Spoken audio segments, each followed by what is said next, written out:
देव विष्णु को तुलसी ने श्राप दिया, देव विष्णु को तुलसी ने श्राप दिया। अपनी शक्ति से पल भर में पत्थर किया, अपनी शक्ति से पल भर में पत्थर किया। नमस्कार दोस्तों, मैं हूं ममता तिवारी और आप सभी का स्वागत करती हूं मेरे चैनल ममताज वे में। कैसे हैं आप सब, ये बताने के लिए कमेंट बॉक्स में श्री हरि विष्णु जरूर लिखिए। चलिए दोस्तों, आज हम इस वीडियो में देवउठनी एकादशी से संबंधित कई ऐसे महत्वपूर्ण बातें, कई ऐसे प्रश्न आप लोगों के आ रहे हैं। सभी प्रश्नों का उत्तर आज ही जानना बहुत अधिक जरूरी है। जैसे तुलसी माता का विवाह कौन करे कौन ना करे, किसको करनी चाहिए किसको नहीं करनी चाहिए, शालिग्राम जी नहीं है क्या करें, और भी विदाई से संबंधित कई ऐसे महत्वपूर्ण बातें आज हम इस वीडियो में जानेंगे। ध्यान से वीडियो को सुन लीजिएगा। और व्रत के दौरान, देवउठनी एकादशी व्रत के दौरान हमें कौन से ऐसे 5 गलतियां नहीं करनी है वो भी मैं आपके साथ शेयर करूंगी। तो वीडियो पे आप लोग बने रहिए। अगर वीडियो पसंद आता है तो चैनल को पक्का सब्सक्राइब कर दीजिएगा और वीडियो को लाइक कर दीजिएगा, ठीक है। तो चलिए शुरू करते हैं। तो सबसे पहले दोस्तों, आप सभी को देवउठनी एकादशी की, हरि प्रबोधनी एकादशी की हार्दिक शुभकामनाएं, ठीक है। तो अपना व्रत अच्छे से संपूर्ण कीजिए। रात में हम तुलसी विवाह भी करेंगे। और आप लोगों को एक चीज़ डाउट है कि तुलसी विवाह कब करें, सबसे बड़ा सवाल है। बार बार आप लोग का एक ही प्रश्न आ रहा है। कई ऐसे देखिए वीडियोज डाल दी हूँ, मुझे भी समय नहीं है कि आप लोग के हर कमेंट्स का रिप्लाई दूँ। थोड़ा सा बातों को समझिएगा। तो देखिए, आप लोग पूछ रहे हैं कि दीदी कब करें। मैं आपको कई दिनों से बता रही हूँ कि आप 23 तारीख से, मतलब आज से, गुरुवार का दिन सर्वश्रेष्ठ है, आप लोग जानते ही हैं। और एकादशी के दिन से, मतलब 23 से लेकर, और जो व्रत की पूर्णिमा है 27 नवंबर को, देव दिवाली है 26 नवंबर को, तो आप दोनों दिन पूर्णिमा है, एक दिन व्रत की पूर्णिमा है और एक दिन स्नान दान की पूर्णिमा है। तो आप 23 से लेकर 27 तक जब भी आप सही हों, सही स्थिति में है, आप लोग पूजा कर सकते हैं। आप लोग बार बार पूछ रहे हैं दीदी मासिक धर्म में कैसे विवाह करें, क्या करें, तो इसलिए बता दी कि आप आज से लेकर और जो है 27 तक आप लोग विवाह रचा सकते हैं, बीच में कभी न कभी। क्लियर हो गया। फिर भी आप लोग पूछ रहे हैं कि दीदी किस दिन विवाह रचाना उत्तम होगा।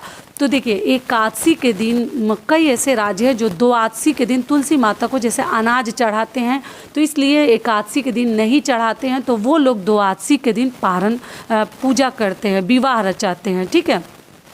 और जो लोग एकादशी के दिन ही सर्वश्रेष्ठ मानते हैं, तो हम लोग तो एकादशी के दिन ही तुलसी माता का विवाह करते हैं, क्योंकि तुलसी माता भी व्रत रखती हैं और व्रत में ही हम लोग विवाह करते हैं। और अनाज चढ़ाने की बात हो गई तो आप फल प्रसाद वो सब चीज़ें चढ़ा सकते हैं, विवाह में ये सब कार्य करते हैं। बाकी सब एकादशी के दिन अनाज का भोग नहीं लगाते हैं, मैं ये बात सही बात है। लेकिन विवाह में देखिए, आप जल भी चढ़ा सकते हैं और आप लोग जो है भोग प्रसाद में अनाज भी चढ़ा सकते हैं, ठीक है, कोई दिक्कत नहीं है। तो हम लोग एकादशी के दिन ही विवाह रचाते हैं। बाकी आप लोग देख लीजिएगा, आप 23 से 27 तक कभी भी विवाह रचा सकते हैं। और सबके घर के देखिए मान्यताएं अलग हैं, नियम धर्म अलग है। तो कई लोग द्वादशी के दिन करते हैं, तो अपने अपने घर के नियम के अनुसार आप लोग कर लीजिएगा, ज़्यादा चिंता करने की ज़रूरत नहीं है। तो सबसे पहले आप लोग का जो सवाल है वो ले लेते हैं, फिर मैं वो 5 गलतियाँ भी बताऊँगी।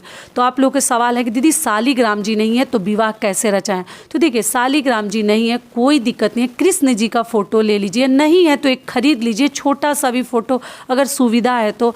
या आप जो है विष्णु भगवान का, तो बृहस्पति देव का तो फ़ोटो हर घर में रहता है, जो भी लोग बृहस्पति देव का पूजा करते हैं, तो एक वो भी फ़ोटो आप लोग ले सकते हैं। साथ में ध्यान रखनी है कि मतलब साथ में उनकी पत्नियां ना हो, क्योंकि एक साइड तुलसी जी हो जाएंगी और फिर दूसरे साइड लक्ष्मी जी हो जाएंगी, या राधा जी हो जाएंगी, रुक्मिणी जी हो जाएंगी, तो ये सही नहीं है। 2-2 पत्नी के साथ विवाह नहीं करनी है। तो सिंगल फ़ोटो है तो ले लीजिए, नहीं है तो आप लोग क्या कीजिएगा कि या तो खरीद कर मंगा लें, या और कुछ नहीं है तो कैलेंडर ले सकते हैं। तो इस प्रकार से आप लोग पूजा कर लीजिएगा, बिल्कुल चिंता मत कीजिएगा। अगला आप लोग का सबसे महत्वपूर्ण सवाल आ रहा है, कई ऐसी मेरी बहनें देखिए रो के डाली हैं, मुझे बहुत बुरा लगता है ये देखती हूँ। तो आप लोग बोले दीदी जैसे जिनके दुर्भाग्यवश पति नहीं है तो क्या वो तुलसी जी का विवाह रचा सकती हैं? हम पिछले साल रचाए थे, फिर इस साल ऐसा हो गया, तो क्या कर सकते हैं? बिल्कुल कर सकते हैं। तुलसी जी का विवाह करने का मतलब हुआ कि कन्यादान का हमें फल मिलता है। जितना एक कन्या का विवाह करके हम कन्यादान देते हैं उतना फल हमें मिलता है। इसलिए तुलसी विवाह करने चाहिए हर आदमी को। जेंट्स नहीं करते हैं, देखिए महिलाएं करती हैं। ये भी सवाल आया है कि पुरुष क्या कर सकते हैं? जी नहीं, महिलाएं करती हैं, लड़कियां भी कर सकती हैं, और जिनके हस्बैंड नहीं है वो भी कर सकते हैं। आप लोग किसी भी प्रकार का चिंता ना करें। देखिए सब भगवान की मर्जी है, किसी के हाथ में कुछ भी नहीं है, तो इस चीज़ का लेकर आप लोग दुखी ना हो, आप लोग कर सकते हैं। क्लियर हो गया? अगला आप लोग का सवाल है कि दीदी हमारे जैसे गार्डन में, बगीचे में बहुत सारी तुलसी जी हैं, तो हम एक तुलसी जी का विवाह करेंगे तो बाकी तुलसी जी का अपमान होगा, तो क्या सबकी पूजा करना जरूरी है? तो देखिए विवाह तो हम एक ही जो पौधा है जहां आप प्रतिदिन पूजा पाठ करती हैं उसी तुलसी जी से रचाएंगे। वो पुरानी हो नई हो जो भी हो, बातों को थोड़ा सा समझिएगा दोस्तों। देखिए बहुत मेहनत से समय निकाल कर वीडियो बनाते हैं और फिर आप लोग नहीं सुनते हैं, नहीं समझते हैं, तो फिर क्वेश्चन करेंगे और समय नहीं है मेरे पास भी। सोच सकते हैं मैं भी बहुत व्यस्त हूँ, अभी पूजा पाठ का समय चल रहा है। तो आप जितनी तुलसी जी हैं केवल उस दिन धूप बत्ती अगरबत्ती जो भी आप दिखाती हैं, दीपक दिखा लीजिए तुलसी जी को। फूल अगर पुष्प आपके पास उतना है तो सभी के पास आप चाहें तो चढ़ा सकते हैं, नहीं तो वो भी जरूरी नहीं है। लेकिन सभी तुलसी जी का स्वरूप एक ही है, आपको चिंता नहीं करनी कि बाकी तुलसी जी का अपमान होगा। जी नहीं, एक तुलसी जी आप लाइए, गमले में हो या कहीं बेदी हो, वहाँ विष्णु भगवान का फोटो रखिए, यहाँ चौकी आप या स्थापित कीजिए और आप तुलसी जी की विवाह जो है रचा सकती हैं। केवल एक तुलसी जी से भी विवाह रचाकर हर चीज़ विधि विधान से दिखा चुकी हूँ, आप लोग चेकआउट कीजिएगा मेरे चैनल पर। और बाल आज के दिन आप लोग मत धोइएगा। ये क्लियर हो गया? अगला आप लोग का सवाल है कि दीदी तुलसी जी में जल चढ़ा सकते हैं? तो देखिए बता दी हूँ, आप लोग पिछले वीडियो चेकआउट कीजिएगा, बता चुकी हूँ, थंबनेल में भी डाली हूँ, फिर भी नहीं देख पाए हैं कई लोग। तो जी आज के दिन जल भी चढ़ा सकते हैं और अनाज का भोग भी लगा सकते हैं, क्योंकि आज के दिन हम अलग टाइप से मतलब पूजा पाठ कर रहे हैं ना। बाकी एकादशी से ये अलग है। देवउठनी एकादशी, सभी एकादशियों का फल आपको मिलता है। अगर आप साल के कोई भी एकादशी का व्रत नहीं रखते हैं, केवल देवउठनी एकादशी का व्रत रख लेते हैं या निर्जला एकादशी का, तो आपको सभी सालों भर के एकादशी का फल आपको मिल जाता है। तो आज आप लोग अनाज चढ़ा सकते हैं, अनाज और जल चढ़ा सकते हैं। क्लियर हो गया? अगला आप लोग का सवाल है दीदी अगर हम व्रत नहीं रखे हैं और शाम को ही तुलसी विवाह रचाइएगा, दिन में नहीं करते हैं, तो हम लहसुन प्याज खा सकते हैं? तो देखिए घर वाले तो मानते नहीं हैं, तो देखिए जो नहीं मानते हैं उसके लिए झगड़ा फसाद हमें नहीं करनी है। आप अगर हो सके तो कुछ मैनेज कर लीजिए, बिना लहसुन प्याज वाला ही भोजन कर लीजिए। एक तो भोजन भी कर रही हैं और फिर लहसुन प्याज खाकर फिर विवाह रचाएं तो सही नहीं है। व्रत तो रख कर करनी चाहिए, लेकिन मान लीजिए आप नहीं किए हैं तो लहसुन प्याज आज बचा दे तो ज़्यादा बेहतर है। बाकी घर वाले अगर मान जाते हैं तो, नहीं मानते हैं तो उनको खिला दीजिएगा, आप मत खाइएगा। ये क्लियर हो गया? विदाई के लिए आप लोग पूछे हैं, तो देखिए कई लोग विदाई करके सेम डे अगले दिन जैसे तुलसी जी का दान कर देते हैं, और कई लोग जो है पूर्णिमा के दिन करते हैं। तो आप अपने घर का नियम देख लीजिएगा। और अगला आप लोग का सवाल है कि दीदी विदाई करना क्या जरूरी है? बिल्कुल जरूरी नहीं है। जिनके यहाँ नियम है वही लोग विदाई करते हैं, जिनके यहाँ जरूरी मतलब नियम नहीं है वो पूजा पाठ करके विवाह रचाकर फिर उस तुलसी जी का नॉर्मल विधि से पूजा करने लगते हैं, जैसे हम प्रतिदिन तुलसी पूजा करते हैं। क्लियर हो गई सारी बातें? इतना आप लोग का सवाल था, वो भी देखिए जल्दी जल्दी से बता दी। अब चलिए देवउठनी एकादशी से जुड़ी जितनी महत्वपूर्ण बातें जो व्रत में हमें गलती नहीं करनी है वो सुन लीजिए कि क्या क्या हमें नहीं करनी है। और इससे पहले दोस्तों आप लोग से एक छोटी सी रिक्वेस्ट है, अगर वीडियो पसंद आता है तो चैनल को पक्का सब्सक्राइब कर दीजिएगा और वीडियो को लाइक कर दीजिएगा।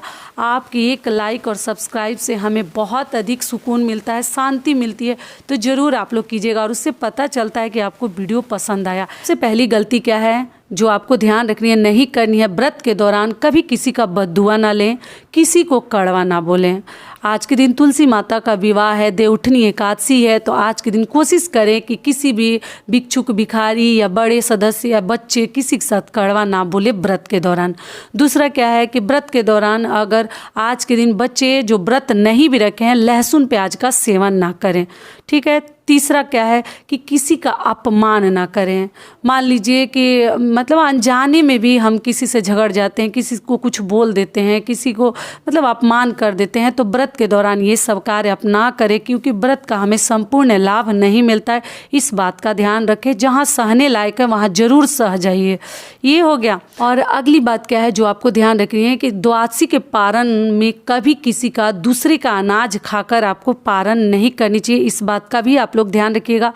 कई ऐसे लोग हैं, मान लीजिए किसी घर से कुछ आया और फिर वही खाकर अपना व्रत खोल देते हैं, तो जी नहीं। द्वादशी के पारण का बहुत सारे नियम विधि मैं बता चुकी हूँ।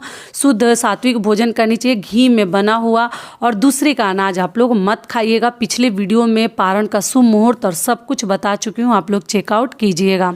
और अगला किस बात का आपको ध्यान रखनी है कि अपने दरवाजे से आज के दिन भिखारी को आपको लौटानी नहीं है। भगवान किस वेशभूषा में आपके दरवाजे पर आएंगे आपकी परीक्षा लेने, तो व्रत त्यौहार में कोशिश करें कि कभी भी किसी भिखारी को लौटाए ना, लेकिन अलर्ट भी रहें, क्योंकि भिखारी के रूप में आजकल चोर भी आते हैं, तो ये भी ध्यान रखिएगा। ठीक है, रोड पे या कहीं जाती है तो भिखारी को लौटाए ना। सबसे महत्वपूर्ण बात क्या है कि जोड़ी में, जो कि मैं बता चुकी हूँ, भगवान की अगर आज आप विवाह रचाते हैं तुलसी माता के साथ, तो जोड़ी में फोटो ना लें। कोशिश करें कि खरीद लें, या आप जो है सुपारी से बना लीजिए या कैलेंडर ले लीजिए, लेकिन जोड़ी में रखे हुए भगवान का फोटो का आप लोग विवाह ना करें। और मसूर की दाल का सेवन ना करें। एकादशी और द्वादशी के दिन बचे तो जो बिना व्रत के हैं वो भी आज जरूर बचाएं, और कल के दिन जरूर बचाएं। और व्रत वालों को तो ऐसे ही नहीं खानी है। सारी बातें क्लियर हो गई। जितना आप लोगों ने सवाल पूछा था और किन किन बातों का ध्यान रखनी है, सब कुछ आशा करती हूँ कि आप लोग के समझ में आ गया है। तो ये वीडियो मेरा यहीं तक का था। फिर मिलती हूँ एक नए वीडियो में, तब तक के लिए नमस्कार, धन्यवाद।